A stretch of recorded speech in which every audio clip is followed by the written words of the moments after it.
Should અને must આ મોડલ્સનો use very simply way spoken ઇંગ્લિશમાં કરતા જાણીએ.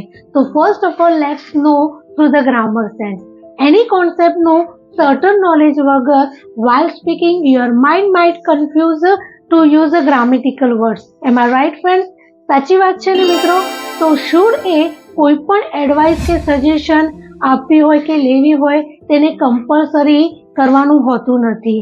લાઈક તમારે ઇંગ્લિશ સ્પીકિંગ પ્રેક્ટિસ કરવી જોઈએ, મે બી તમે ના પણ કરો. Depends on your hunger towards practising.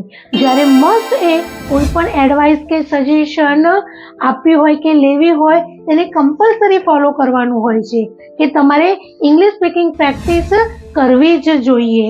Otherwise you aren't able to speak English in front of anyone. તો શુડ એ કરવું જોઈએ, આપવું જોઈએ, બોલવું જોઈએ, પૂછવું જોઈએ. બટ જ્યારે મસ્ટ એ કમ્પલસરી કરવું જ જોઈએ, બોલવું જ જોઈએ, પૂછવું જ જોઈએ એના માટે યુઝ કરવામાં આવે છે. For example, at beginning you should watch simple English content for a spoken English. At beginning you must watch simple English content for spoken English.